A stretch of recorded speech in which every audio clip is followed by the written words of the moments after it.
우리 장두만 목사님 기도해 주시고 시작하겠습니다. 다 같이 기도하시겠습니다. 사랑과 은혜가 풍성하신 하나님 아버지, 또 주님의 또 은혜 가운데 또 사랑하는 귀한 우리 목사님들 함께 또 귀한 시간 갖게 하시니 감사를 드립니다. 한 주간 또 주님께서 주었던 사역들을 또 감당하고 또 귀한 모임을 갖사오니 오늘도 은혜가 충만한 시간 되게 하시고 하나님께 영광이요 저희들에게는 은혜가 되게 하시고 교회는 날마다 성도들에게 하나님의 노를 축복 임하는 복된 재단으로 삼아 주시옵소서. 오늘도 또 말씀을 증거하실 귀한 목사님에게 더욱더 큰 은혜를 베어 주실 줄을 믿습니다. 감사하며 예수님의 이름으로 축복하며 기도드렸사옵나이다. 아멘. 제가 맡았는데요. 제자 훈련과 인격 개발 김준권 목사님에 대해서 같이 발제하도록 그렇게 했습니다. 여러분 그 김준권 목사님에 대해서는 뭐 다 아시죠? 어떻게? 네. 우선 성경을 읽겠습니다. 디모데후서 1장 1절 2절 다 같이 읽겠습니다. 하나님의 뜻으로 말미암아 그리스도 예수 안에 있는 생명의 약속대로 그리스도 예수에서 바울은 사랑하는 아들 디모데에게 편지하노니 하나님 아버지와 그리스도 예수 우리 주께로부터 긍휼과 평강이 되게 해주시리라. 아멘. 예, 우리 디모데후서는 목회 서신으로 사도 바울이 디모데에게 보낸 편지인데 사랑하는 아들 디모데 이렇게 실질적인 아들이 아니고 믿음의 아들이죠. 이런 관계, 제자 선생님과 제자의 관계 이런 기조를 택했습니다. 김준권 목사님은 그 대학생 선교회 캠퍼스 크루세이드 포 크라이스트 CCC라고 하는 그 대학생 선교회 총재였었고요. 그리고 1950년대 미국의 신복음주의자이신 빌 브라이트가 창립을 했다가 김정은 목사님에게 한국에도 만들도록 해서 시작한 것입니다. 영어 이름은 그리스도를 위한 캠퍼스 십자군으로 번역됩니다. 그리고 현재 대표는 그 사위죠. 박성민 목사가 대표로 되어 있습니다. CCC의 활동 내역은 총 국제적으로는 196개국에서 캠퍼스 및 커뮤니티 복음 사역을 하고 있고 전 세계 전인 캠퍼스 선교사 25,000명이 재직 중에 있고 누가복음에 근거하여 제작된 예수를 상영했습니다.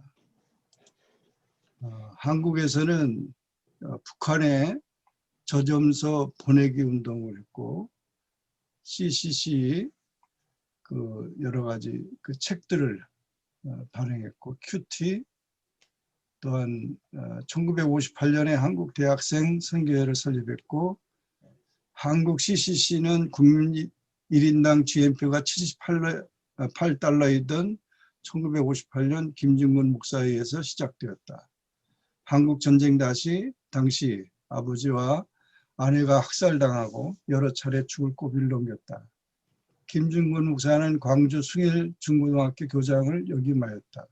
1957년 미국 플로신학교에 유학 중 로키 산맥에 위치한 수양관 포레스트 홈에서 간증할 기회를 얻었다. 그 자리에서 참석한 빌 브라이트가 김준권 목사의 간증에 감명을 받고 동역자가 되어 줄 것을 제안했고 최초의 해외 국가 CCC가 태어나게 되었다. 한국 CCC는 1958년 김준권 박사가 시작하여 50년간 민족복음화 세계선교에 주력해왔다. 광주를 시작으로 서울, 전국 주요 도시 확산되면서 1960년대에는 대도시의 캠퍼스 전도 사역이 본격적으로 시작됐고 그리고 전국의 50여 주요 도시와 해외 15개국 1000여 명의 간사를 파송하여 학원 계층 지역 복음화에 주력하고 있다. CCC는 전도 육성, 훈련, 파송을 목적으로 하여 1974년 엑스플로 74를 비롯한 83개 복음화 대성회, 95년 세계 선교대회를 통하여 한국교회 제자화 운동과 영적 부흥에 기여해 왔으며 선교의 불을 세계 각국에 옮기는 계기가 되었다. CCC는 보다 효과적인 사역을 위해 사역일을 통한 개인 전도와 제자화 사역, 음악, 스포츠, 매스컴을 통한 선교, 의료 봉사 및 선교 직장의 선교 활동, 교수 사역, 어머니 성경 공부, 새 생명 훈련은 사랑의 무료 급식, 사랑의 내복 나누기 운동, 문서 출판 사역, 사랑의 헌혈 운동, 호스피스, 노인복지관, 북한 저점서 보내기 운동 등 통해 학원과 나라와 민족의 복음을 전하며 교회 부흥과 성장에 기여하고 있다. 저도 한국에서 목회할 때 그 빌리그람 전도대회도 참석했지만 74년 엑스플로 74 거기 가서 CCC 그 순장을 하면서 그런 훈련을 좀 받은 적이 있거든요. 네, 하여튼 상당히 좀 좋은 그 복음화 운동에 기여했습니다. 이분이 사진이고요. 또 이분이 사진이고 이분이 사진입니다. 김진곤 목사의 일생, 대학생 45만 명 훈련시킨 민족복음화의 기수다. 미래한국신문에 그렇게 얘기했는데 이분이 2009년 9월 29일 85세 일기로 소천했습니다. 그 민족의 가슴마다 피 묻은 그리스도를 심어 이 땅에 그리스도의 계절이 오게 하자, 이런 민족 복음화 운동 그 표현을 가지고 이렇게 청년들, 학생들, 대학생들을 훈련시켰습니다. 그리고 김윤건 목사는 원래 1925년 3월 전라남도 신안군 지도 목리에서 8남매 중 넷째로 출생했다. 그 신안군에서 그 기독교의 그 지도자들로 그 이렇게 위대한 인물들이 김진곤 목사님, 또 우리 성결교회 이제 돌아가셨지만 이만시 목사님, 또 그런 분들이 되게 그 영향력을 받았더라고요. 그래서 그리고 영민하고 사색적이던 그는 15세, 16세쯤 성당 앞을 지나다가 신부님과 수녀들을 만나게 되었고 성당 안으로 안내되어 예수님 일대기에 대한 얘기를 들었다고 한다. 김 목사는 생전 TV 인터뷰를 통해서 자신이 그때 예수님에 대한 얘기를 듣자마자 울었고 거의 예수 믿는 사람이 됐다고 회고했다. 1941년 무안중학교인 무안농업 실수학교를 졸업하고 1946년 대한예수교 장로교 신학교에 48년 졸업한 뒤 1951년 9월에 대한예수교 장로회 전남노회에서 목사 안수를 받았다. 장로교 목사님이시죠. 그리고 조선대 문학과에 입학해서 졸업하고 숭실 중고등학교 교장과 교감을 역임했고, 그리고 50년 10월에는 전쟁통에 아버지와 아내가 공산 폭도들에 의해서 죽음을 당하는 슬픔을 경험하기도 했다. 1950년 3월부터 7일까지는 한성신학교 교수를 역임하고 1997년 9월에 미국 플로신학교에서 약 1년간 연구 수학을 한다. 이때 빌 브라트 박사를 만나게 된 거죠. 그리고 그의 설교는 그리스도의 사랑을 실감나게 표현하며 역사의 강은 어디로 흐르는가, 그런 설교들을 해서 지성인들의 지적 갈급함을 채워줬던 것으로 유명하다.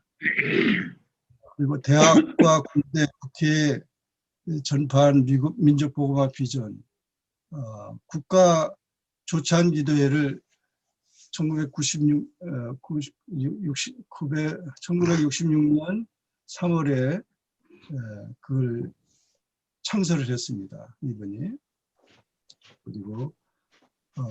그리고 1969년 군복음화 운동을 또 전개를 했고, 그래서 전군 신자화 운동 그것을 해서 군선교회도 열심히 그렇게 하셨어요.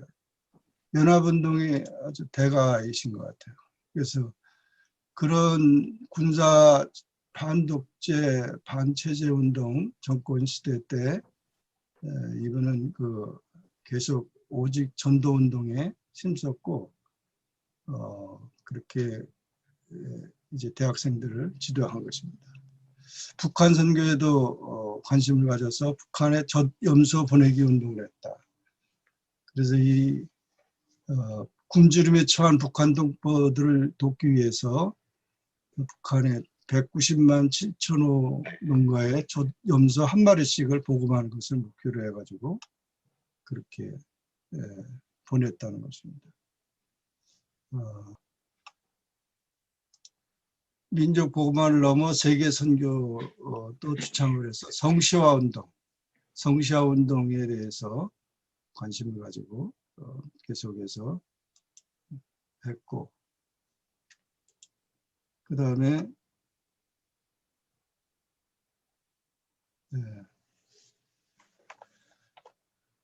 고인은 생전에 지성의 기로와 이 시대의 희망은 예수 그리스도 십자가임을 항상 강조를 했다. 그래서 그리고 1982년 만 29세이던 그의 둘째 딸이 위암으로 세상을 떠났고, 그리고 CCC에서 지도를 받았던 하용조 온누리교회 목사, 김인중 안산동산교회 목사, 정정석 한국국제기아대책기구 회장 등은 김중근 목사를 부드러운 카리스마를 가진 지도자로 회상했다. 눈물이 많고 영원한 청년으로 불릴 만큼 복음에 대한 열정도 뜨거웠다고 한다. 고인은 시각장애인 2명에게 각막을 기증하고 떠난 것으로 알려져 마지막 생까지 잔잔한 감동을 더했다. 이분에 대한 그 영향을 받은 분들이 뭐 CCC는 물론이지만 저도 그런 많은 영향을 이분한테 받았고, CCC 훈련이라든지 또 그런 연합운동이라든지 또한 군선교라든지 그리고 이분이 그 집회 때 여의도 그 광장에서 집회 때 그 하나님 앞에 그 선교사들이 아시아를 복음화 시키려면 10만 명이 필요하다고 그래가지고 다 일어나라 그래가지고는 그때 저도 일어났었습니다. 그래가지고 그때 소원했던 것이 이제 미국까지 오게 되지 않았나 이제 그런 생각도 해보고, 하여튼 굉장히 그 복음 운동에 열심히 하셨고, 때로는 뭐 파라처치라고 그래가지고 상당히 CCC 그에 대해서 비판하는 그런 시각들도 있었어요. 근데 이제 지나고 보니까 참 대단한 분이다 이렇게 이제 느껴졌고, 그와 같이 배경 얘기를 조금 말씀드렸고요. 오늘 나눠드린 거기에는 서론에 이분이 그 학생들을 신앙으로 훈련시켜 교회로 파송했다. 그 제자들이 사회 각계각층에서 제자를 키우면서 산증인이 되어 그리스도의 말씀을 전파하고 있다. 이렇게 서론을 얘기하고, 제자 훈련의 신뢰와 중요성에 대해서 얘기를 했는데, 학원 전도, 가족 전도, 군대 전도, 병원 전도, 선원 전도 말씀했고, 그 다음에 일본에는 두 사람의 상징적인 기독교 지도자가 있는데 하천풍원하고 내천 감사함인데, 하천풍원은 그 해방운동을 해서 사회당을 만들었고, 내천 감사함은 그 성경을 가지고 제자를 양육해서 지금도 그런 그 부류가 있다는 것입니다. 그래서 고린도전서 4장 15절에 그리스도 안에서 일만 스승이 있으되 아비는 많지 아니하니 그리스도 예수 안에서 복음으로 내가 너희를 낳았다. 그래서 이와 같이 그 제자 양육을 하는 거, 자기가 전도해서 예수 안에서 키우는 일은 목회자들에게 반드시 있어야 된다. 예수님도 12제자를 이제 훈련시켰고, 그 중에 3명은 특별히 훈련시켰고, 그렇게 해서 기독교가 전파됐다. 이제 이렇게 신뢰와 중요성에 대해서 말씀했습니다. 그럼 제자란 누구냐? 제자는 헬라어로 마스테스, 배우는 사람이란 무엇을 빙과 무엇을 하는 doing과 이것이 그리스도의 형상을 담고 그리스도의 삶을 배우고 그리스도의 뜻을 순종하는 그런 자다. 제자가. 그래서 그리스도와 같은 품성을 갖게 되고 그리스도와 같은 삶의 스타일이 있어야 된다. 마태복음 5장 48절 하늘에 계신 너희 아버지와 온전하신 같이 온전하라. 로마서 8장 29절 아들의 형상을 본받기 위하여. 데살로니가 전서 4장 3절 하나님 뜻이 이것이 너희의 거룩함이라. 빌립보서 1장 20절 21절 살든지 죽든지 내 몸에서 그리스도가 존귀되게 하려 하나니 이는 내게 사는 것이 그리스도니 죽는 것도 유익함이라. 사도 바울을 참 제자의 표상으로 삼고 생활에서나 인격에서 그리스도를 닮으려고 하고 그리스도가 그 속에 사는 그런 모습을 얘기를 했습니다. 제자의 성장 단계, 육신도 그렇지만 영적인 면에도 성장 단계가 있다는 거죠. 그래서 성화 과정이 필요하고 처음 단계는 이제 갓난아기 단계죠. 그래서 젖으로 하냐고 법으로 했다. 두 번째 단계는 이제 그리스도를 이제 아는 지식이 성숙하지 못한 단계, 눈을 뜨는 단계. 세 번째는 청년기 하나님 말씀을 통해서 사탄과 죄를 이기는 그 단계. 네 번째는 장년기 성숙한 단계, 성령에 대해서 알고 성령으로 사는 단계. 다섯 번째는 성령의 충만한 능력으로 그리스도의 고난에 참여하며 그리스도를 아는 지식에 순종하며 열매를 맺는 전도, 충성, 봉사, 사랑의 단계를 말했습니다. 이런 성장의 단계를 갖기 위해서는 우선 성장하고 싶다는 예수님을 닮고 싶다는 의지가 필요하고 그 다음에 그것을 할 수 성령으로 그렇게 본받을 수 있다는 기도가 필요하고 세 번째는 그런 삶을 주님의 제자로서 살아야 된다는 거죠. 그래서 사람들의 눈에 비치는 크리스찬으로서 또 기독교 지도자들이 교인들과 가족들에게 인격적으로 도덕적으로 영적으로 전혀 존경할 수 없는 상태라면 그는 그리스도의 제자로 육성되지 못했으며 그리스도를 닮는 삶을 살아온 것이라고 할 수 없을 것이다. 그래서 정말 그리스도의 제자됨에 대한 얘기를 단계적으로 얘기하고 있습니다.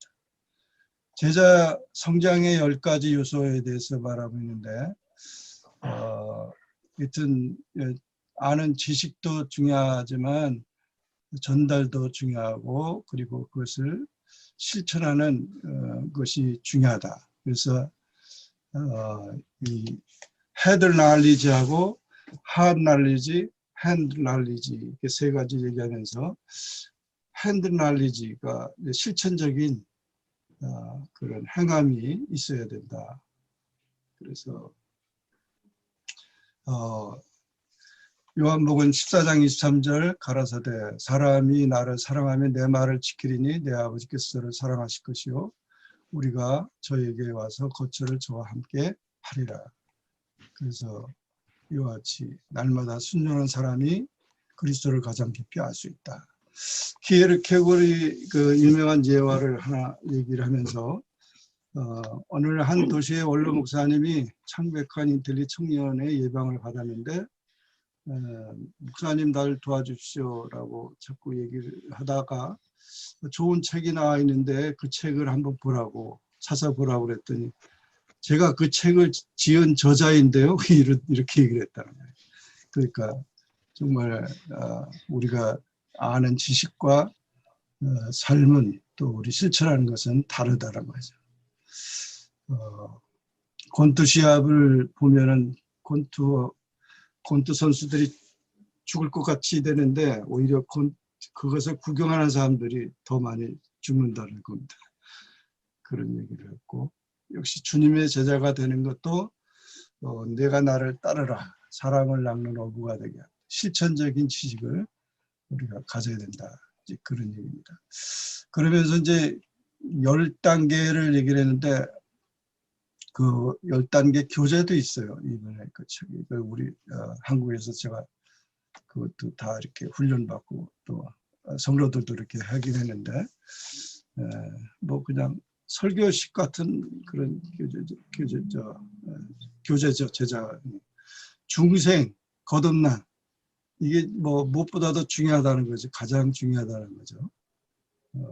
그래서 니고데모 세례 요한 얘기하면서 우리가 다시는 돌아올 수 없는 다리가 있는데 그 강을 중생의 강을 건너야 된다. 이것을 분명하게 해야 된다. 그래서 이와 같이 중생의 중요성에 대해서 얘기를 했고 그 다음에 두 번째 단계는 기도 생활, 기도는 신자의 호흡이라고 하면서 우리가 정말 어떤 기도든지 간에 기도 생활에 대한 거 뭐 잔 락스가 스코틀랜드를 달라고 그렇잖아요. 죽음을 주옵소서 한나 야곱의 하여튼 기도에 대한 얘기가 많이 있지만 기도 일지를 만들어서 계속 기도 응답하는 거 이런 거 그게 구체적으로 그런 것을 얘기를 했는데 기도 생활이 중요하다는 거. 그다음에 교회 생활 한국 교회가 성장하는 것은 교회 생활에 대한 것이다. 이제 그런 얘기, 코이노니아적인 얘기 했습니다. 말씀 생활, 이 말씀은 뭐 생명의 양식이니까 이 말씀을 중요시해야 된다. 빅토르 위고는 성경에 대해서 이렇게 얘기했다. 영국은 두 개의 책을 가졌는데 하나는 셰익스피어이고 하나는 성경이다. 셰익스피어는 영국인이 썼고 성경은 영국을 만들었다. 뭐 그런 얘기를 했다고 하는 것입니다. 이 말씀 생활에서 특히 이제 큐티 자녀들에게 큐티를 통해서 성경 공부하는 것 그것이 중요하다. 이제 그런 얘기를 했고 다 아는 내용이죠. 그다음에 전도 생활 주님이 우리에게 주신 명령이기 때문에 제자 전도하라, 제자 삼으라, 증인되라, 그 다음에 사랑하라 이제 이런 명령을 우리가 준행해야 된다. 네. 네, 전도생활. 그리고 사랑의 실천 중요하다. 그래서 예수님 당시에도 바리새파, 사두개파, 쿰란 공동체, 열심당 다 있었지만 정말 이 사랑을 실천하는 일이 중요하다. 이제 그런 말씀을 했고, 그 다음에 7번째 성령 충만한 생활. 무엇보다도 성령이 그리스도의 삶을 우리 안에 살 수 있게 하고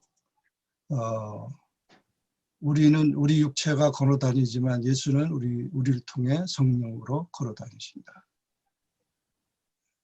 그래서 성령 충만한 삶. 그 다음에 거룩한 삶의 훈련, Holy Life. 그래서 이와 같이 그 삶이 필요하다는 것. 이 성화의 삶이죠. 그 다음에 가정 생활의 훈련, 가정 예배를 드려야 된다는 얘기와 그 다음에 남자들은 가정의 제사장이고 목사님이고 교사이고 리더이고 하나님의 대리인이다. 이제 그런 얘기를 하면서 가정을 지켜야 된다는 얘기.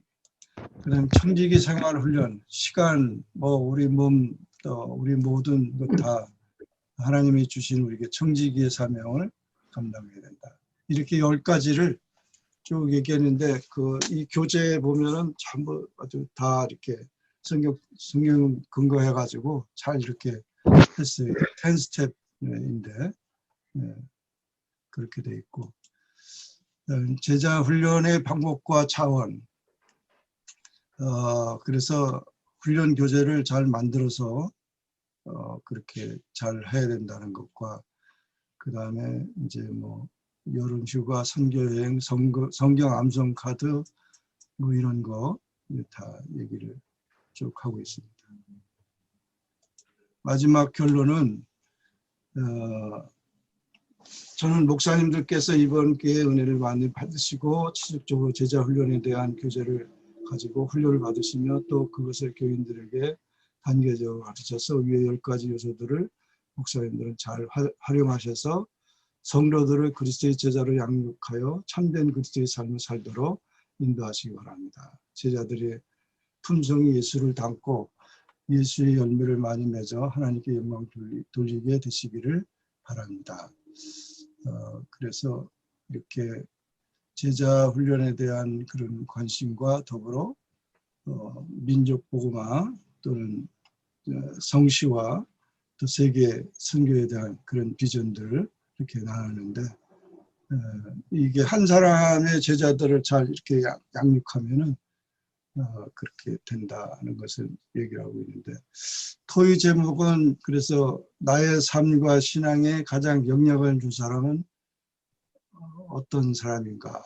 우리 같이 목연의 목사님들도 지금까지 그런 영향을 줬던 그런 분들을 같이 나누면 좋을 것 같습니다.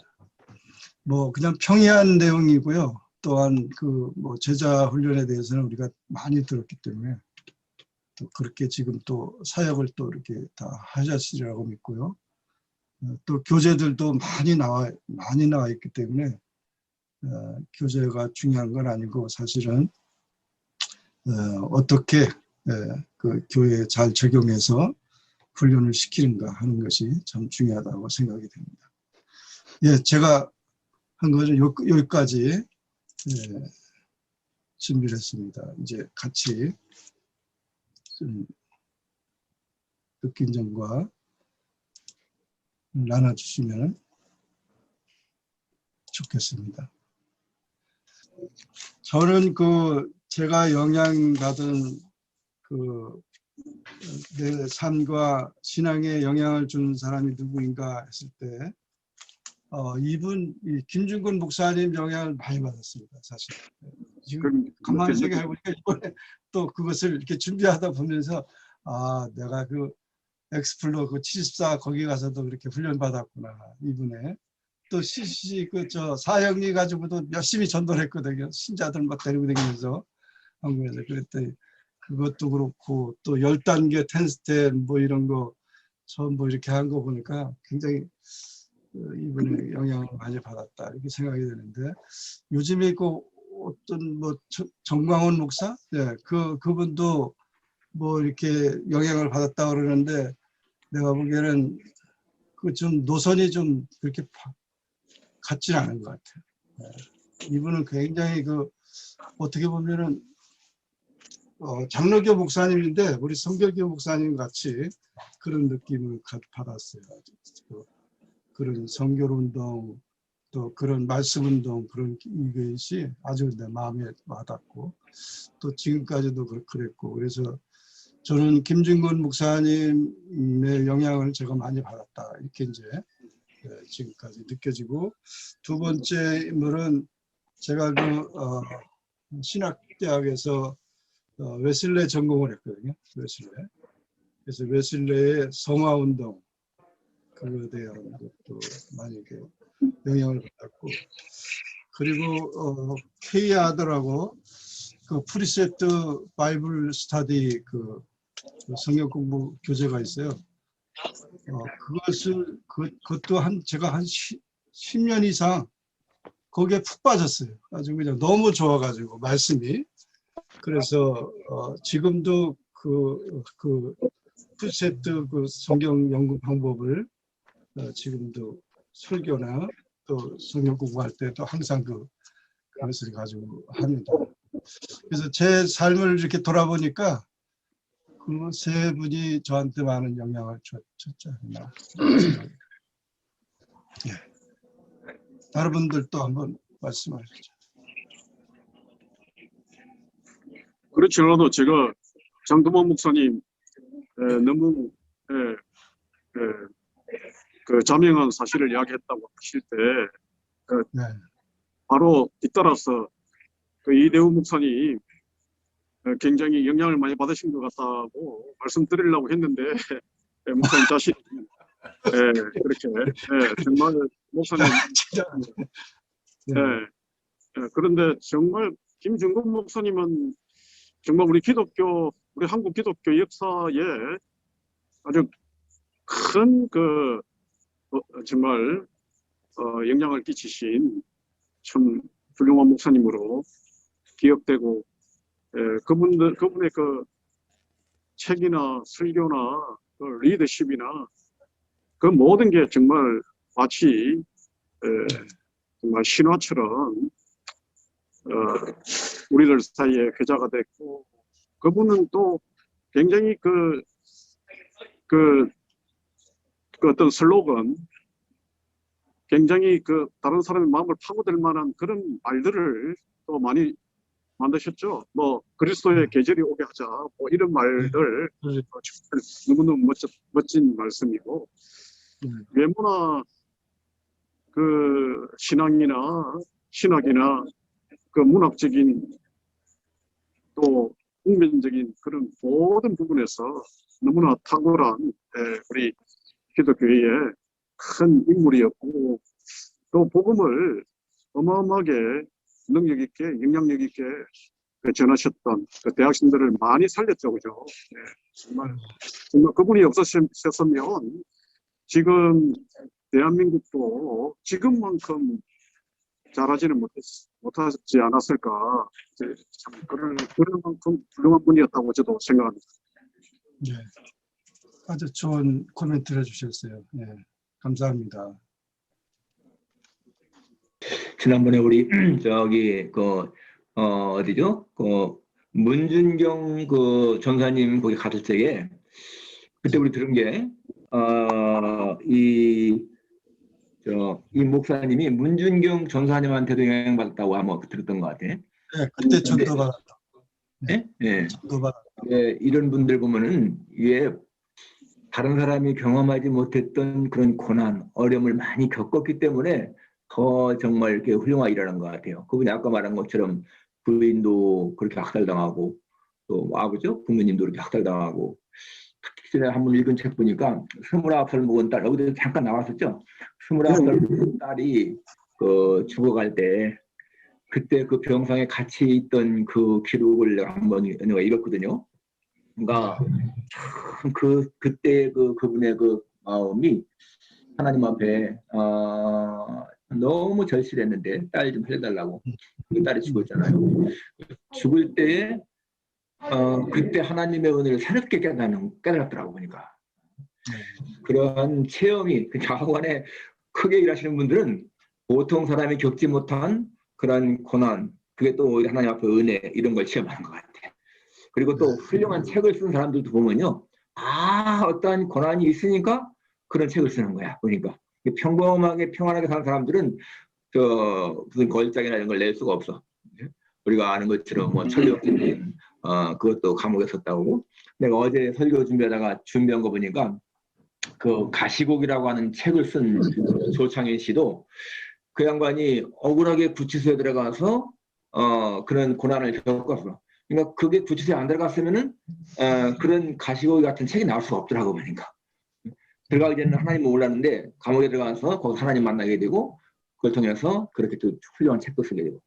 그러니까 평안하게 사는 것이 한편으로는 좋은 복이지만 그리고 고난을 많이 받는 게 한편으로다가는 굉장히 어렵고 막 힘들지만은 그게요 이제 하나님 공평하신 것 같아요.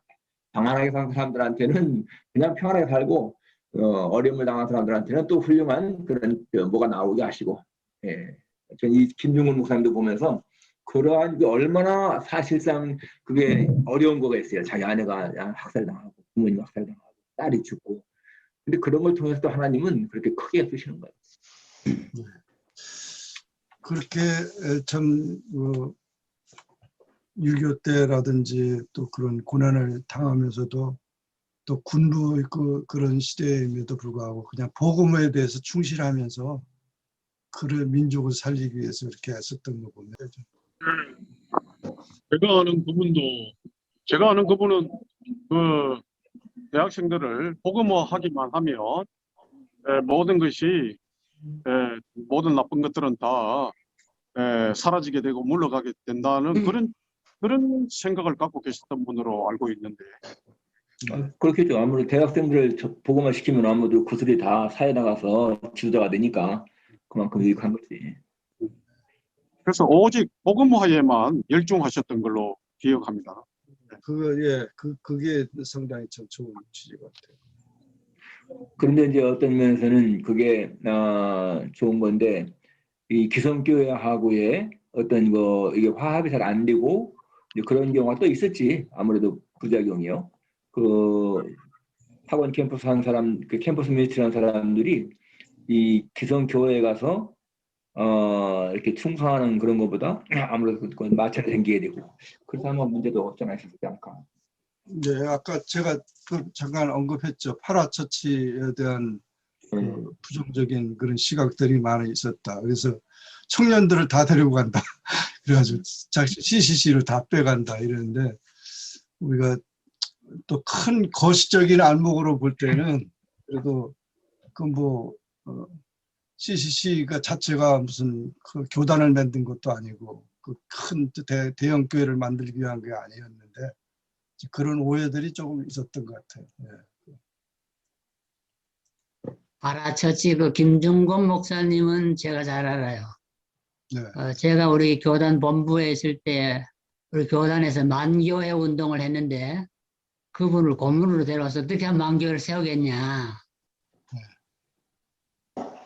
이제 그거를 같이 기획을 했던 사람이에요. 그래서 잘 아는데 그 파라처치라는 것은 주일날 특별히 교회 예배 시간에 자기들이 따로 거기서 모이기 때문에 파라처치가 돼버리는 거예요. 교회 예배 시간을 피하면 괜찮는데 학원 선교가 예배 시간을 이용해서 자기들도 거기서 예배를 본단 말이지. 그리고 거기서 또 헌금을 걷는단 말이지. 그러니까 애들이 교회에 들어와서 충성할 시간이 없고 교회에다 헌금을 안 하는 거예요. 그래서 이제 기성교회 목사들이 욕을 하는 거예요. 그거 선교가 아니고 교회를 분리시키는 것이다. 각 학교마다 파라처치를 만들어 놓으니까 각 지역마다 교회가 청년들을 다 잃어버리는 거예요. 그거는. 대학 캠퍼스마다 다 세우니까. 그런 문제는 결국 우리가 지적은 돼야 되겠죠. 저도 교단에 있으면서 이 SFC, SC 학생운동을 하면서 주일날 절대 못 모이게 하거든요. 평일만 모이게 하지. 주일은 반드시 교회로 돌아가서 봉사해라. 교회 중고등부 대학부 다 했으니까 거기 가서 교회를 세우라 이거지. 주일날 그걸 해버리면은 교회가 비는 거예요. 이제 청년들이 다 떠나는 거예요. 왜 자기들끼리 모여서 하는 게 훨씬 더 재미있거든요. 그게 안 되는 거예요. 그래서 그런 것은 김중권 목사님의 자기가 자기 나름대로 파라처치를 세워서 각 학교마다 다 세워가지고 집회를 하고 헌금을 걷는 것은 기성교회는 욕을 얻어먹을 수밖에 없는 그 당시의 상황이에요. 그분은 머리가 상당히 샤프해가지고 망교회는 이렇게 하면 망교회가 언제까지 된다 이랬는데 그건 이론이지 실제가 아니더라고요. 그리고 막 그게 우리가 뭐 보고마 운동 다 하지만은 정군 보고마 한국 시작한 지 언제예요? 근데 정국이 되나요? 안 되지. 한국 보고마 근데 그게 한국 보고마가 되나요? 그것도 안 되는 거예요.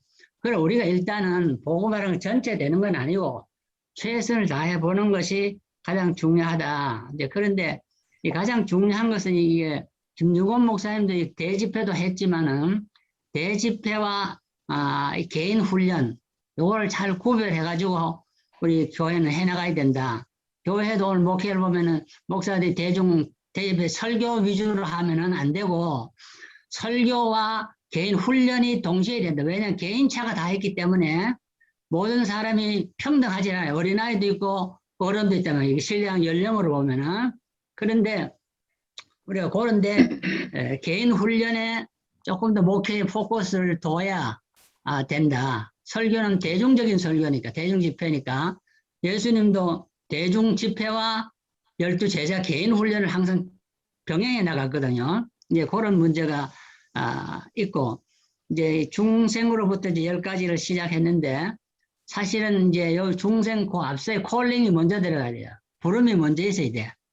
부름이 있고 그다음에 이제 이 거듭나면 훈련들이 시작이 돼도 꼭 부름이 빠졌다는 것을 제가 조금 그 얘기하고 싶고, 그리고 사랑의 실천 이런 데 이게 조금 그 예수님의 제자 훈련하고 다른 거는, 예수님은 12제자와 예수님은 공동체 생활이었어요. 공동체 생활 자체가 먹고 자고 움직이는 게 전부가 같았다고요. 말씀을 듣는 시간이나 이적을 행하는 거, 현장 목도하는 것이나 전부 다 동고동락하는 생활이었거든요. 그런데 오늘날 그 제자 훈련을 보면 이론 위주라고 이게 지금 이론 위주이기 때문에 공동 생활이 없다고요. 같이 듣고 보는 생활이. 이런 것도 사실은 좀 추가를 해서 그래야 생활에 변화가 없고 서로 본을 받아서 살아가게 되고, 이 제자라는 뜻은 또 하나는 예수님께서 말씀하셨듯이 자기 십자가를 지고 나를 따르라 그랬는데 십자가를 잘 안 지려고 하잖아요. 영광만 누리려고 하고. 그 십자가의 그 결론은 순교거든요. 12제자들은 보면 가룟 유다를 제외하고는 다 순교했잖아요. 순교의 자리에 나가는 것인데, 이 제자라는 것은 그런 면을 조금 더 강조해 줬으면 좋지 않겠나. 청지기 한 걸음 더 나가서 우리는 순교자다. 그런 말을 조금 더 한번 했으면 좋겠다. 제 생각은 그런 생각을 좀 합니다. 저기 공동체 훈련에 대한 얘기를 지적하시는데, 교회 생활하고 공동체 훈련하고는 어떻게 이분이 교회 얘기한 생활은 주일날 집회 시간이 교회 생활이고, 공동체 생활은 일거수일투 먹고 자고 쉬는 거, 노는 모든 프로그램이 공동체 생활에 그런 것이 잘 되고 있는 걸 보면, 예를 들어서 전도관 집단은 보면 거기에 기업도 들어가고 다 들어가서 생활 자체가 완전히 한 공동체 생활로 되어지는 거예요, 그거. 예? 교회 역사에 봐도 공동체 생활이라는 그런 쿰난 공동체 생활이 되는 거 보면은 마지막에는 거기서 다 죽잖아요. 그러니까는 이 주일날 예배 시간 모이는 공동체 생활은 일부가 되겠지만은 그건 우리의 하루 24시간의 공동체 생활은 아니라는 거죠. 극히 적은 부분이지. 실제 우리가 교회 가서 만나는 시간은 하루에 일주일, 하루가 24시간인데 일주일 7일 동안 몇 시간 가서 만나요. 그럼 몇 시간 안 되잖아요. 학교보다 수업이 훨씬 적잖아요. 그래서 유대인의 교육이 기독 교육보다 앞서가는 것은 그들은 훨씬 교육 시간이 많은 거예요. 같이 만나는 공동체 시간이. 우리는 거기에 비해서 10분의 1도 안 된다, 교회 생활이. 그러니까 유대인의 교육과 우리 교회 교육이 많이 뒤떨어지는 거예요. 못 따라가는 거예요. 수업 시간 자체가 적으니까. 또 세속 교육과 교회 교육을 볼 때 너무 시간이 많이 차이 나요. 그러니까 아이들이 교회에서 선데이 스쿨 교육 받아서 세속 교육 영향을 많이 받는, 그 90% 받고 10%도 못 받으니까 세속적인 영향을 다 많이 받아서 결국 선데이 스쿨에 나와서 그 애들이 세속적으로 살아가게 되는 거라고. 생활의 변화가 안 되는 거야, 그게. 그래서 이런 문제를 우리가 좀 더 구체적으로 해서 앞으로 그 제자 교육을 해야 되겠다, 그런 생각을 저는 해요. 네, 예, 좋은 지적 할 수 있어요. 예, 감사합니다. 예. 제가 미국 와서 논문을 쓴 게 처음으로 제자 교육 원리와 실제라는 논문을 썼잖아요. 네, 박사학위 때. 그래서 예, 예. 좋은 적이네요. 네, 지적해 주셨습니다. 김정일 목사님. 예, 뭐 김중권 목사님을 그분이 한국 교회에 그래도 통상적으로 볼 때 그분은 한국 교회에 큰 공적을 남기셨습니다. 한국 교회가 이렇게 오늘 그 제자 훈련을 한다는 그 발제로 인해서 또 제자 훈련시키는, 교회가 훈련시켜야 된다 하는 것을 그 명제를 던져줬어요. 또 여러 가지로 전도해야 된다 하는 것도 그분에게 동기부여를 줬고, 또 73년, 74년에 그 여의도 집회를 통해서 한국교회가 그 여러 가지 면에서 한 단계 업그레이드 됐다는 것은 우리가 부인할 수가 없는 겁니다. 제가 옛날 그 청년교회에 있을 때에, 청년부 대학부 있을 때에 그 CCC 문제가 문제화되긴 됐어요. 왜냐하면 그 CCC 속한 그분들이 오후에 자기들만의 그 모임을 아까 신 목사님 말씀하신 때 그래서 교회와 CCC가 그때 조금 불합의 마음이 있었어요. 그러나 그 다음에 CCC가 교회에 대해서 자기들이 이제는 그런 방향으로 나가지 않고 교회를 협력하겠다. 그래서 교회가 다 이렇게 협력을 하고 도와줌으로 인해서 74년 그 집회가 성사가 됐던 거지요. 그러니까 그런 면에서 우리가 더 긍정적으로 받아들여야 돼 갖고 그런데 우리가 그 교회마다 그 제자 훈련을 시킨다 하다가 여러 가지 어려움을 당한 경우가 많이 있었습니다. 대학생 상대로 인해서 하던 그 프로그램을 갖다가 일반 교회에다가 그 접목시키려니까 그 많은 문제가 있어요. 뭐 오카남 목사님 그 다음에 제자 훈련에 대해서 집중적으로 이렇게 전국에 이렇게 파급시키려고 애를 쓰는데 그로 인해서 온 전국 교회가 제자 훈련하는 그 분위기는 물은 탔는데 실질적으로 제자 훈련을 시도한 그분들의 그 목적이 온전히 다 이루어지지 못해 열매 맺는 경우가 우리가 사실은 기대만큼 나오지 못했다는 겁니다. 그래서 오늘날 교회마다 그 나름대로 제자 훈련을 하고 있는데 어떻게 하면 더 효과적으로 할 수 있는가?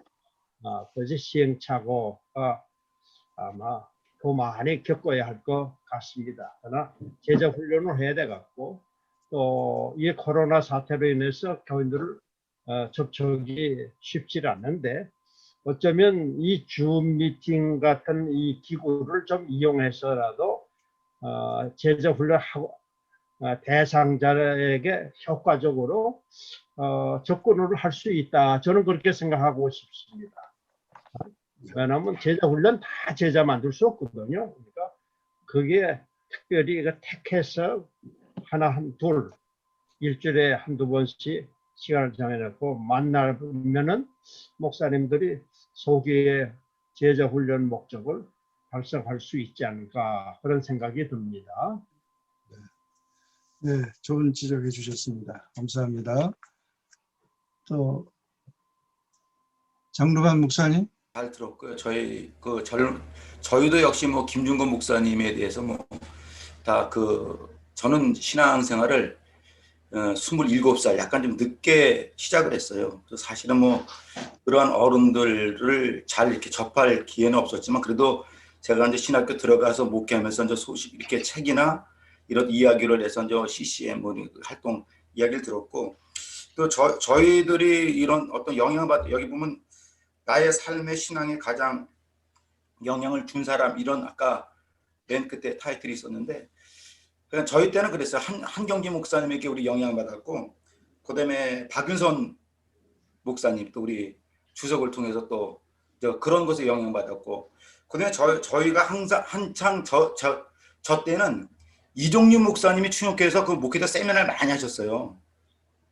그래서 그런 영향을 많이 받았는데 이건 이제 내가 볼 때는 간접적인 영향이고 제가 여기서 나에 대해서 삶의 신앙에 영향을 준 사람 이건 저는 첫 번째는 저희 아버님, 장로님, 어머님, 권사님. 그다음에 제가 이제 두 번째는 학교에서 만났던 스승 중에 조직신학 가르쳤던 최순직 목사님. 그게 저는 저 개인적으로는 제 신앙에도 물론 책을 통해서 여러 가지 뭐 해서 할 수 있지만 실질적으로 보고 느끼고 내 삶에서 내 신앙을 이렇게 만들 수 있고 영향을 줬던 것은 제 부모님 두 분하고 뭐 많은 교수도 있지만 그 교수 한번 꼽으라면 최순진 목사님을 제가 이제 꼽고 싶었는데 그분이 이제 우리 신학 4학년 졸업할 때 그 마지막 졸업장에서 이제 설교를 하시는 것이 좀 시간이 많이 흘렀잖아요. 근데도 그분이 마지막에 저희를 사간생도 이제 표현한 거예요. 4년 육사에서 공부하면 소위 계획다고 하는데 영적인 사간생도다 이거지. 그 무엇 가지고 하나님이 일할 거냐, 무엇 가지고 영적 싸움을 싸울 거냐. 이게 이제 마지막 설교인데 그분이 마지막에 했던 표현은 딱 하나 있어요. 손을 들면서 이것 가지고 목회하고 이것 가지고 영적 싸움을 싸워라. 근데 그 손에 뭘 들었냐면 그분이 함경도뿐이잖아요. 자부동, 방석. 결국은 신학교에서 많은 것을 배웠지만 배운 것은 하나의 기초고 토대지만 진짜 영적 싸움은 기도로 할. 근데 그게 지금 나이가 이렇게 하면 지금도 그 생각이 떠올라서 무슨 문제가 있으면 또 기도하게. 그러니까 그런 실질적인 저의 삶의 영향은 이제 그런 분들 뭐 서적을 통해서 많이 봤지만 제 신앙이 어떤 여기 말 그대로 나의 삶에 신앙에 가장 영향을 준 사람이 누구냐라는 그 질문에는 저는 저희 아버님 장로님, 어머님 권사님, 우리 그 돌아가신 최순지 목사님 그분을 꼽고 싶어요. 그건 개인적인 소견이니까. 아마 우리 목사님들도 그런 게 있을 거예요. 뭐 서적으로 만나는 것도 있지만 실제 내 목회에서 내 삶에서 나에게 신앙이 어떤 영향을 줬는가. 이제 그게 이제 저는 좀 한번 다시 되짚어 보면 늘 힘들 때마다 그 최순지 목사님 마지막 방석을 흔들면서 제군들은 이것 가지고 하나님을 하라고 하는 흔드는 그 모습이 늘 눈에 선하는 거예요. 그게. 예, 그게 지금까지도 나이가 이렇게 먹어도 문제가 있으면 그 눈에서 아른아른해서 그게 나에게 영향을 줘서 또 기도하게 되고 또 엎어지게 되고 또 하게 되고 그게 참 저는 뭐 다 좋지만 서적도 좋지만 실제 내 목회, 내 어떤 신앙의 어떤 울타리 그런 영향을 준 것은 가장 나를 가르쳤던 교수 속에서 찾고 싶어요. 끝입니다. 오충환 목사님. 전부 뭐 정말 한국이 내놓으라면 내놓을 수 있는 귀한 목사님들 말씀이니까 뭐 제가 무슨 아무 그런 것도 없고요. 제가 하나 좀 질문을 좀 하나 하고 싶어요. 여러 목사님들한테. 지금 이 제자 훈련을 이렇게 좋은 안들을 여기서 이렇게 토의하다 보니까 나왔는데 현재 교회가 어플라이 하는 건 어떻게 하고 있습니까? 그 다음에 어플라이한 교회가 가지고 있는 팩트, 파이널 팩트는 어떤 이익들을 우리가 갖고 있는지 좀 그런 걸 좀 알았으면 좋겠어요. 누가 그런 게 좀 그 뭐 디테일한 어떤 그 인포메이션 같은 게 있으면 오늘 좀 잠깐 얘기해 주시면은 저한테 좀 많은 도움이 될 것 같습니다. 적인 평가 뭐 신 목사님이 뭐 그런 거 제자 훈련 박사학위 논문 쓰셨다는데 예, 결론은 어플라이 해가지고 각 교회마다 어플라이 한 교회 아까 그 네. 김 목사님 얘기했듯이 많이 있어요. 적용이 했는데 CCC나 그 IBF 이런 교재들이 다 대학생 중심의 교재들이에요. 그게. 오케이. 그리고 평신도 중심의 제자 교육이라는 책은 거의 안 나왔어요. 그러니까 교회에서는 어떻게 했냐면은 제가 교단에서 공과를 만들 때는 라이프타임 그 커리큘럼을 만들 때 이제 보통 우리 시스템으로는 그걸 구역 예배라 그러고 구역 공과가 나가고 그다음에 작년 공과가 나가서 그것으로 매주일 가르치도록 그렇게 돼 있었어요. 작년 공과와 구역 공과가 특별히 주일 예배 외에 설교 외에 바이블 스타디 하는 교재가 2개가 나가게 돼 있었어요. 그리고 그중에 이제 특별히 리더를 모아서 리더십 트레이닝 프로그램이라 그래가지고 또 교재가 나간 게 있었고 그래서 이제 구체적으로 어플라이해서 교회 체제와 그 현상을 유지하면서 교회가 부흥하는 그런 방안, 새로운 어떤 외부 프로그램이 아니고 그런 자체 교육 프로그램으로 저는 우리 교단을 형성해 나가는데 중요한 건 제가 아까 얘기했듯이 하나님의 부름을 받으면서 마지막 파이널 골이 뭐냐면 순교자가 되는 거야 이거는. 우리가 어떤 환난에 기해서 순교를 뭐 안 당한다고 하더라도 우리가 살아있는 순교자의 정신으로 살아있는 것이 중요한데 제자는 12제자를 볼 때는 전부 다 파이널은 순교로 끝난 거예요. 자기 십자가를 지고 다 마지막에 끝난 건데 예수님처럼 인류 대속의 십자가는 아니지만 자기 스스로의 십자가를 지고 죽는 건데 사실 순교자가 많이 나오면 그 제자 교육 성공된 거예요. 결론은 보면. 그래서 내가 목회 30년, 50년 했는데 우리 교회에서 정말로 예수를 위해서 죽는 사람이 몇 명 있었냐? 그게 그 사람의 목회 성공이라고 볼 수 있어요. 1000명 한 게 중요한 게 아니고 10,000명, 뭐 10만 명 모아가지고 뭐 그게 중요한 게 아니고 내가 정말로 여기 교회에서 10만 명을 모았는데 그중에 몇 명을 그리스도를 위한 정말 순교자를 만들었냐. 그것이 나는 제자 교육이 잘 됐나 못 됐나 우리가 판가름할 수 있다고 그렇게 생각을 해요.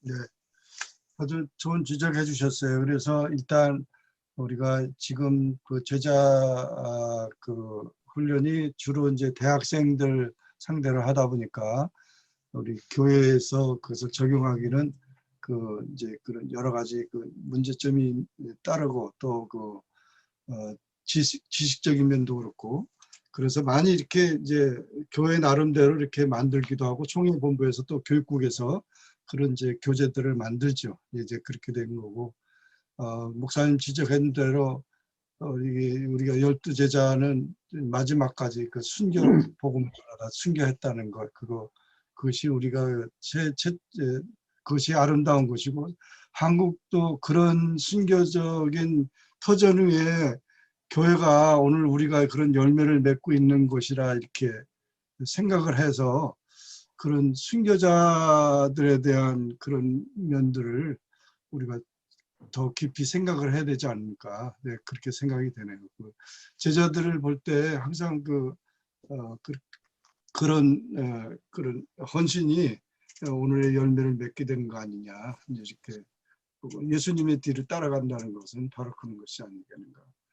제가 한 말씀 드리면 지금 뭐 김준건 목사님 제자 이 훈련만 아니라 또 오카노 뭐 여러분이 제자의 교육에 대해서 많이 말씀했잖아요. 근데 저희 신학교에 우리 이 필라에 있는 박태문 목사님도 사실은 제자 이 한국에서 한동안 굉장히 많이 이 교재 가지고 세미나를 하셨어요. 목회자 세미나도 하시고 다 하셨어요. 근데 약간 우리 오 목사님 말씀은 그런 교재 가지고 했던 결과가 무엇이냐 아마 이런 질문 같아요. 그렇게 했는데 결국 무엇을 남겼느냐 이제 근데 뭐 그건 자기가 본인 목사님 학위에 달려 있지만 그냥 제 경험을 보면 저도 여기 보면 지금 우리 목사님도 알 거예요. 이거 크로즈웨이 그다음에 제가 지금 항상 이건데 항상 꺼내입고 있는데 다메섹 성경 연구 다 봤던 거예요. 베델 그러니까 다 이런 프로그램들이 어떻게 보면 다 그런 어떤 교재인데 그냥 제가 그냥 결론 내리면 이건 참 너무 좋은 교재인데 가장 중요한 것은 자기 교회와 맞지 않으면 이게 쉽지 않다는 거예요. 결국은 그래서 이런 것은 하나의 참고 자료지 그거 가지고 그대로 해서는 제 결과는 해보니까 그대로 하니까 안 되더라 이 말이에요. 그래서 이건 참고 자료로 써서 저는 우리 이 애틀랜타 특히 또 지역이 다르잖아요. 거기 또 필라 또 다르니까 교회에 맞게끔 이걸 바탕으로 해서 저는 자체적으로 교재를 만들었어요. 그러니까 그건 목회자들이 성향을 알고 성도들의 부류를 하기 때문에 그렇게 해서 연구해서 쓰면 먹혀요. 저는 그게 먹힌 거예요. 우리는. 예, 우리 교회는. 그래서 강문호 목사님 성막쌤이나 절대 그 일반 성도 이해 못하죠. 그거 가지고 우리가 목회자들한테 갖다 아무리 성막쌤만 해보세요. 성도들 은혜 진짜 이게 쉽지 않아. 저는 그래서 그거 가지고 다시 우리 교회 실정에 맞게끔 요약을 해서 근데 결국 또 그게 또 성도들에게 또 많은 은혜를 줬어요. 그러니까 뭐 이런 교재는 다 훌륭하죠. 좋은데 이게 이제 적용해서 어떤 이득이 하나님의 일에 어떤 이득이 되느냐 그거는 목회자가 그거 가지고 얼마만큼 내 것으로 소화해서 내 이 목양지와 만야를 조금 더 깊이 생각해서 스스로가 거기에서 교재를 만드는 게 제일 좋을 것 같아요. 전 그렇게 답을 얻었어요. 또 우리 한국하고 똑같은데 10스텝이나 뭐 IBF 이런 교재를 쓰는 거 대학생 중심이기 때문에 네. 학원 캠퍼스 미니스트리는 좀 좋은데 일반 평신도들을 교회에는 좀 조금 잘 안 맞아요. 그 내용들이. 그래서 사람들이 해보지만 별로 효과를 못 거두는 게 좀 많이 있어요. 그리고 아까 우리 여기 뉴저지 목사님이 이렇게 교양 보여줬던 베델 성서 그거는 평신도를 위한 미국 교재예요. 그거는 평신도를 위한 거였는데 그것도 해보면은 너무 디테일하고 상당히 미국적인 상황이기 때문에 한국적인 상황에서 그걸 그대로 적용하면 안 맞는 게 너무 많아요. 성교지도 마찬가지고 그래서 일단은 각 나라마다 백성마다 그 다르니까 거기 맞도록 지도자가 아까 얘기한 소화해가지고 거기 맞도록 교재를 만들어줘야 된다는 거예요. 제가 그 말씀드린 거예요. 예. 그래서 우리 총회에서는 구역에 맞도록 구역 공과도 만들고 장년 공과도 만들어주는 거예요. 거기. 현 교회에 맞도록. 목회자들이 그거를 연구를 하지 않고 그냥 어떨 때 저도 처음에는 그걸 그대로 접목하니까 이게 안 되는 거예요. 그렇죠. 그건 잘 안 되게 됐어요. 그래서 제가 이거 하다가 결국 안 되더라고. 그래서 제가 이제 그다음에 이거는 우리 교회와 맞지 않는다. 맞지 않는 게 아니라 우리 교회 맞게끔 적용을 시키지 못한 거지. 맞지 않는 게 아니라 우리 교회 맞게끔 적용을 못했던 거예요, 제가. 그래서 예. 나중에는 이제 우리 교회 실정에 맞게끔 제가 뺄 거 빼고 집을 거 집어있고 우리 교회 그렇죠. 토양에 맞게끔 했더니 그게 굉장히 성도들에게 그래서 제가 1년에 이런 교재 가지고서 6건 이상을 만들어서 자체적으로 교회 실정에 맞게끔 그래서 제가 처음 여기 개척해서 들어와서 이 동네에서 할 거 없으니까 그 교재를 만들어서 2달에 한 번꼴로 그걸 썼어요. 진짜 그게 우리 교회는 지금까지 우리 성도들 많지는 않지만 그게 안에 신앙의 밑거름이 되고 지금 20몇 년, 여기 25년째 목회하는데 그래도 그 개척했던 멤버들이 돌아가신 분 외에는 그래도 다 남아서 함께 해주고 이제 그런 것들이 어떻게 보면 그런 바탕이 아니었는가. 그래서 결국 저는 하여간 나름대로 그렇게 한번 노화를 그게 맞는 게 TCC10.7에 왜 IBS 교재를 쓰면 우선 뭐가 가장 문제냐 하면은 교회론이 없어요. 거기는. 아까 10가지 써봐 교회론에 대해 교회에 대한 설명이 하나도 없습니다. 교회가 뭔지 설명 안 해줍니다. 그리고 교회에 대해서 헌금 같은 경우는 헌금론이 없습니다. 거기는.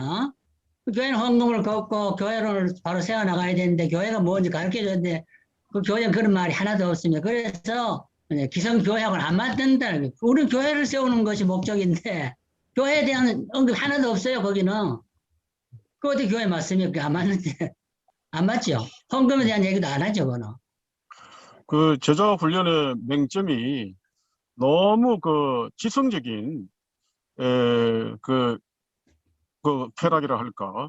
그러니까 굉장히 그 말씀이 얼마나 달고 얼마나 매력적입니까. 그래서 너무 관념적이고 그런데 빠져가지고 말씀 그 자체에 흠뻑 빠져서 자기 만족감에 빠지는 그런 이제 성도들을 간혹 발견하고 그리고 이제 제자 훈련에 다소 맹점이 그러니까 너무 지성적으로만 치우치다 보니까 실제 어떤 실천적인 부분에서 그 굉장히 맹점이 있는 걸 발견하게 되고 그래서 CCC도 저는 내막을 깊이는 모르지만 결국은 둘로 분리되지 않았습니까? 분리될 때 굉장히 그 파당을 만들어서 싸웠다고도 들었거든요.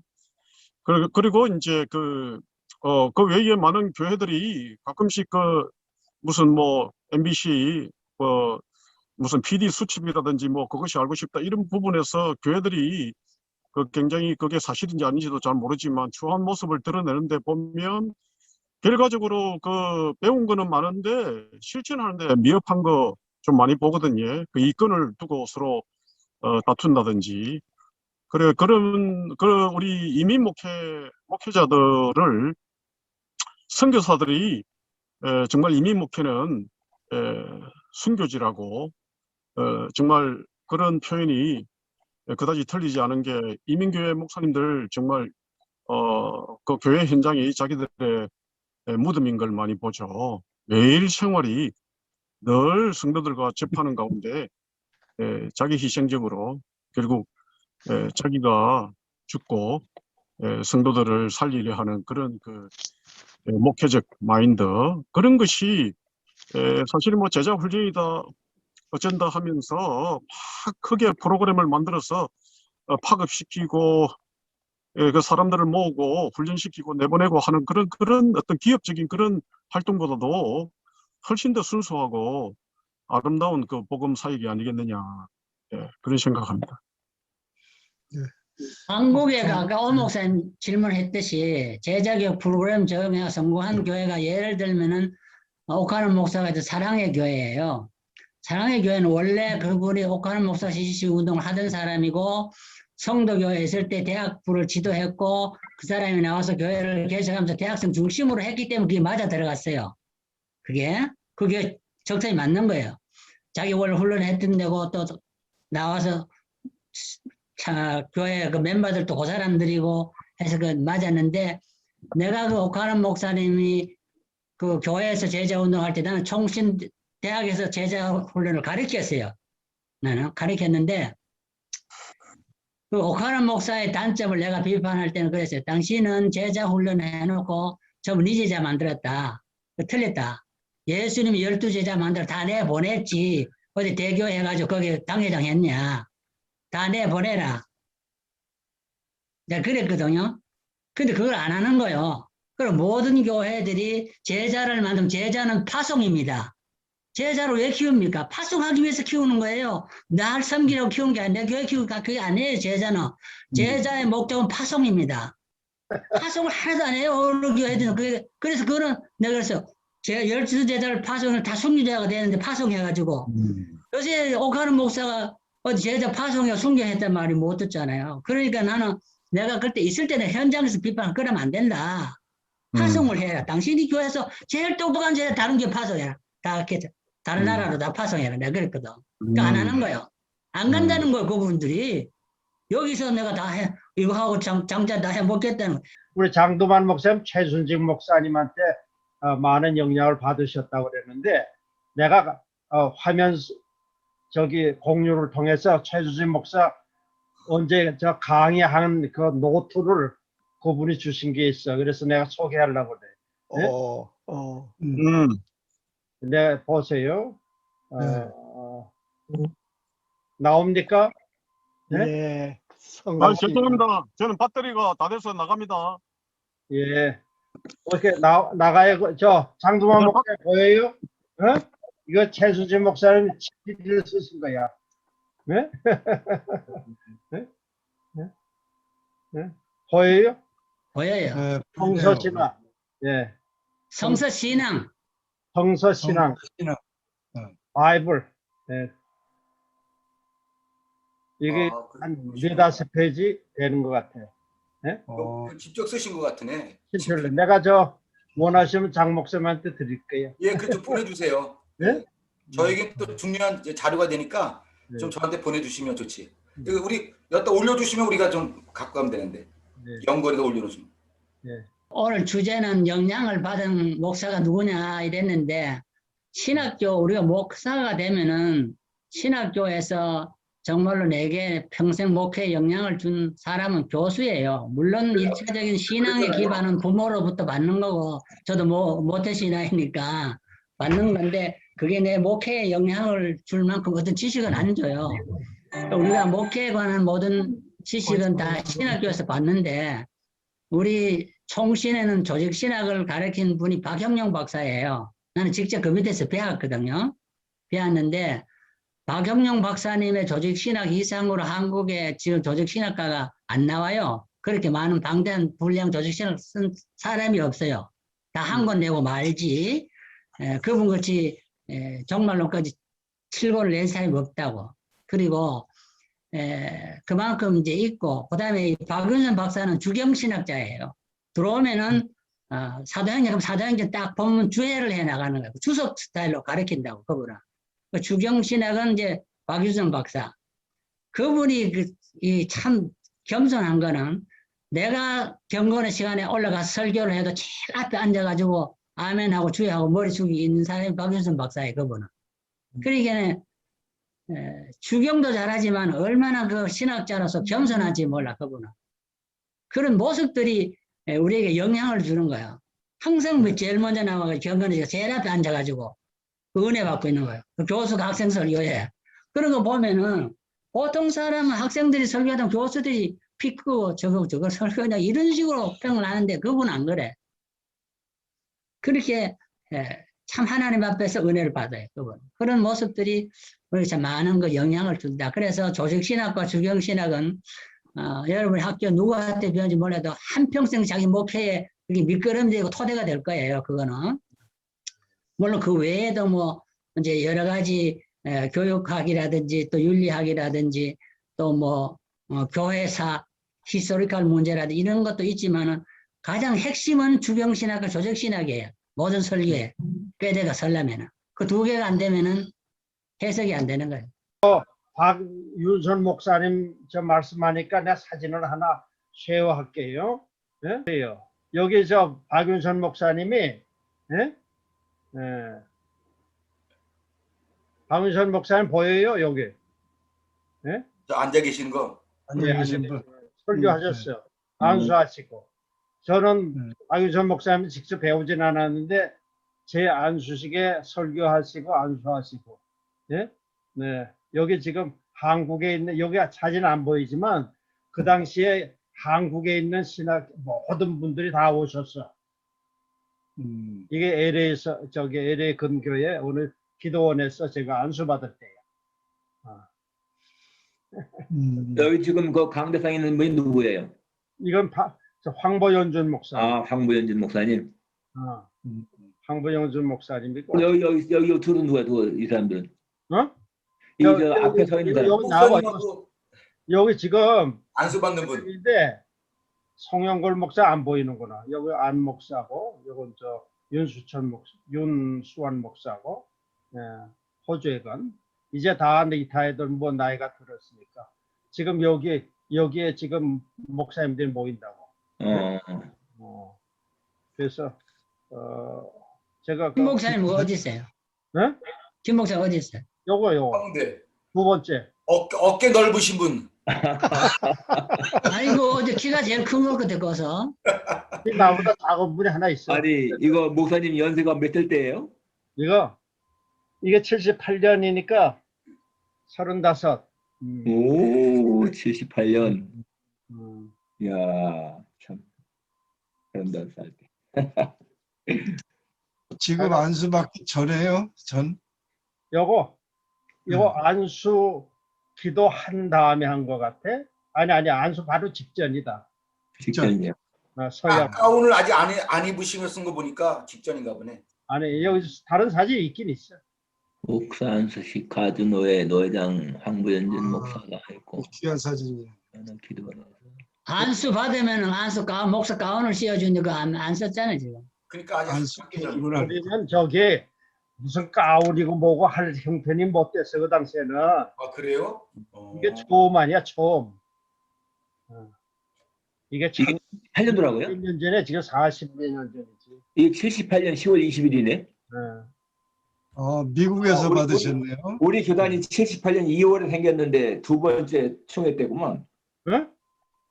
우리가 이 78년 2월에 우리 창립했잖아요, 교단이. 창립 총회 그 다음 1회 총회. 예, 두 번째. 2회 총회 들어가서 그 다음에 노회가 있었어. 2회. 그래서 안수 받아. 아이고 오래된 거네. 귀한 사진이에요. 오래됐어요. 오래됐어. 43년. 43년 전 사진이야. 네, 그렇게 해주시고. 예, 감사합니다. 오늘 참여해 주셔서 감사하고요. 신청기 목사님 기도해 주시고 마치도록 그렇게 하겠습니다. 고마우신 우리 아버지 하나님, 하나님의 놀라우신 은혜와 사랑을 감사합니다. 올돌이 필라를 위하여 이와 같이 수고하는 귀한 동역자들이 함께 모여서 아름다운 소식을 쉐어링할 수 있도록 도와주시니 감사합니다.